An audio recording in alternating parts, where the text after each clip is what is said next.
common apprehension that clouds our minds when we mingle in the social sphere is the nagging worry of appearing dull. It's important to remember, however, that true dullness is a myth. Nobody is inherently boring. They only seem so when they fail to dig deep into their own existence or when they are unable or hesitant to express their inner selves. Art teaches us that there's no such thing as an intrinsically boring entity or person. In fact, many noteworthy artworks do not necessarily focus on the extraordinary or uncommon. Instead, they find beauty and value in the mundane, viewing everyday life with sincerity and an open mind. Take, for example, the famous black square painting by Russian avant-garde artist Kazimir Malevich, first revealed in 1915. At a casual glance, the painting may seem simplistic, perhaps even mundane, a mere black square on a white field. However, Malevich was able to embed deep philosophical and aesthetic principles into this seemingly unadorned piece, transforming a simple geometric shape into a profound statement about the essence of art and life itself. Just as there is no such thing as an inherently uninteresting artwork, there can be no such thing as an inherently boring individual. When we label someone as boring, we're really indicating that they have not been brave or focused enough to share their personal experiences with us. In contrast, when we can express our authentic desires, dreams, regrets, and losses, we invariably capture the attention of others. Interestingly, an interesting person isn't necessarily one who has had remarkable experiences, met influential people, or been part of historical events. Nor is it someone who can eloquently discuss intellectual topics.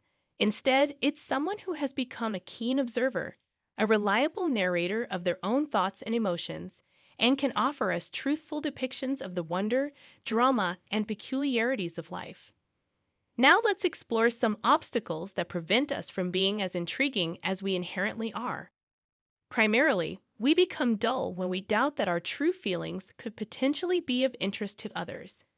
We often sideline our most captivating thoughts and feelings, opting instead to adhere to societal expectations about what's impressive. While sharing stories, we focus on external details like the people, the location, or the weather, rather than delving into the emotional landscape beneath these facts. Moments of embarrassment, sudden romantic interest, late-night euphoria, or existential crisis. This neglect of our inner emotions isn't just oversight. It can also be a defense mechanism to avoid facing truths that may disrupt our sense of dignity and normality. Interestingly, children often come across as less boring than adults. This isn't because their feelings are more fascinating, but because they're more frank and expressive. Children's lack of worldliness means they are candid about their thoughts and feelings, often sharing their ideas and emotions with an honesty we tend to lose in adulthood. However, even when we're open about our feelings, we can still be perceived as boring if we're not truly familiar with our own emotions. We may repeatedly emphasize that a situation was terrible, exhilarating, or beautiful, but without sharing the details and examples that would help others understand why, our story loses its impact.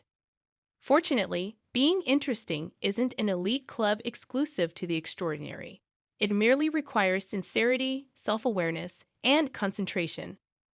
An interesting person is simply someone who recognizes what we truly desire from social interaction, a genuine peek into another's perspective on life, and reassurance that our deepest, most perplexing feelings are not uniquely our own. If you found this video helpful, please hit the like button and subscribe and explore other videos in our channel.